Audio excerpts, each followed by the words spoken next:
Hey all, this is Angel One coming to you from Columbus, Ohio.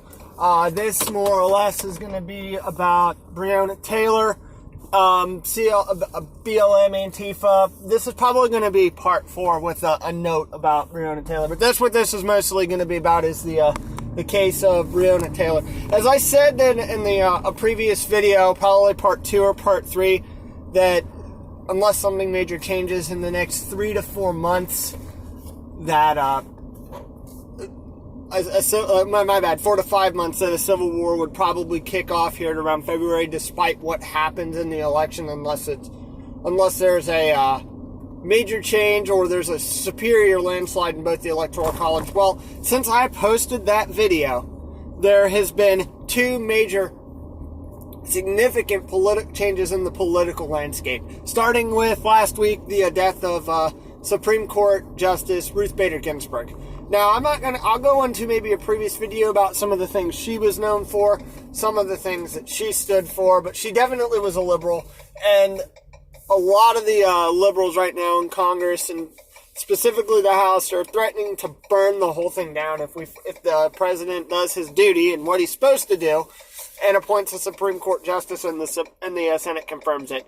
So, but I'll go into that later, but more information to come on that. But this is more going to be about the indictment of the officer in Breonna Taylor. First and foremost, I think it's time to say this, that I absolutely believe that this is an absolute injustice to indict the officer. And I'll go to indict any of them, especially considering the facts. And most of these facts are not being reported at all through any of the mainstream media, and even the conservative media is kind of kept away from this one. And I think that has been a huge mistake for them to do.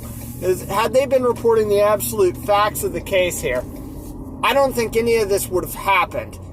I don't think these officers would have even gone to the grand jury. Not all of it would have gone away. Antifa and BLM would have rioted regardless. We know this because we stopped them yesterday passing out shields, riot gear, and stuff from a U-Haul on camera. But we can go into that in a different video. But I think we all kind of know what Antifa and BLM stand for here. But I'm going to go over some of the facts of the Breonna case, and all these are available through the public records in Louisville PD and the criminal court filings for her death in regards to what this investigation does. So all this is public information, but none of this is being reported at all, and is blatantly being lied about. It's just blatantly being lied about in the media as to the facts of the case, as to what is being reported. It's just disgusting. Breonna Taylor, first and foremost, was a young African American woman. It's unfortunate that she died the way that she did, but it did happen. And unfortunately for the media and a lot of the Democrats in the narrative, no crime was committed in her death. None. Not even this wanton act was wanton endangerment crap. And I'll go into why that was a huge mistake too. Alright, first and foremost, Breonna Taylor was not an EMT. She was, but she wasn't. She was terminated in 2017 for popping on a drug test. And this is in the investigative file. It didn't specify what drug, so I won't make assumptions. She and her boyfriend were under surveillance for months prior to this warrant being issued for suspected drug trafficking. She is on jailhouse records smuggling and running drugs for her boyfriend. These videos are on file at the Kentucky in the Louisville Police Department. These videos are on file and public record and available to watch. She, first and foremost, was on the search warrant. Also available and was testified to that fact under oath in the grand jury. The officers involved here did knock on her door and identified themselves, despite there being a no-knock exception being issued by the court. So they didn't even have to knock. There's body cam footage of them knocking and identifying themselves. The warrant says they didn't have to do this. So the part that they did, they're saying that they didn't, is a complete lie. That's a complete lie in the media. So don't believe it. It just, what the media is saying about the no-knock warrant in this case is just not true. The officers did knock. This was actually testified to under the grand jury yesterday, too. So they identified themselves. Her boyfriend, at the time, in the apartment, after them identifying themselves, fired at the officers after the fact that they identified themselves. And which obviously warrants self-defense. Which obviously warrants use of force by the police. I don't think anyone's gonna dispute that. Breonna Taylor was killed in the crossfire, and according to the crime scene photos, the police reports, the autopsies, Breonna Taylor definitely was not asleep during this. Have you ever tried to sleep through a gunfight? Pretty fucking loud. 9mm are pretty damn loud. Even one of the officers in this case was struck in the vest. I'm sorry, but it's just the media narrative on this is just a complete and absolute lie. So don't believe it. The facts are available at the Louisville Police Department. And I advise you and highly suggest you go look and brush up on what this case actually is. Where it's a complete injustice. So now let's talk. So what the media has been perpetrating, what they've been saying, is a complete and fabricated lie of epic proportions to drive a political communist narrative. And it's pissing me the fuck off. I cannot stand it. Rule of law needs to look the other way for a little bit. Where us patriots can do what we need to do to clean this shit up.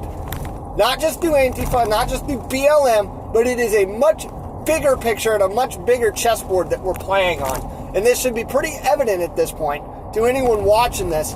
Is most of us should have known this to begin with.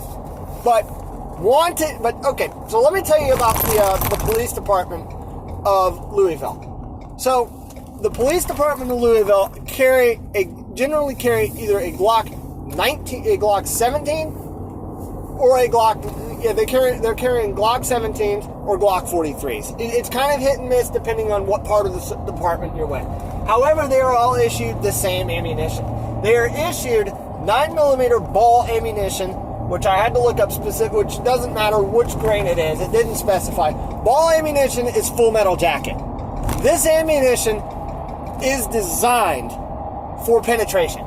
So you're telling me that an officer who is forced to fire in self-defense is going to miss. You're going to miss. Plaster of Paris, like in an apartment complex in a wall, is not going to stop a 9mm full metal jacket round. It is designed to go through stuff, which is why it's generally not a good idea to use for self-defense purposes, because it will go through your target. So you're telling me that this officer is going to get charged with wanton endangerment for firing rounds in self-defense at a suspect who is actively shooting at them, misses, goes through, hits a plaster of Paris wall and goes through, and the round does exactly what it is designed to do and goes through this wall. That warrants wanton endangerment charges? No, it does fucking not. The round did what it was designed to do. It went through the object that it hit. That is what it is designed to do. In the heat of battle, you will not be 100% accurate with your shots. You just won't. This is just an absolute, complete, and utter injustice. This officer should have never been indicted, nor should he have been fired. Every officer out there, I back the blue. I'm 100% with you. I've been in hairy situations before with the military. I would not blame you all. I would not blame any officer right now that dropped papers today. I would not blame it, because you are not even allowed now to defend yourself when you're being fired upon. I don't want civil war. I've said this many, many times. I don't want war. I think it's going to be a disgusting, bloody thing. It always is, and it never ends well. It always ends with a lot of bloodshed and a lot of innocents being killed. But it is almost time for all of you to retire right now and let rule of law look the other way, where us patriots and us Second Amendment gun crazies that they call us can clean this mess up. This is disgusting. I feel for this officer. My support goes to his family. My prayers go to his family. But law enforcement officers everywhere, watch your fucking backs out there, because you can no longer defend yourselves when you're shot at.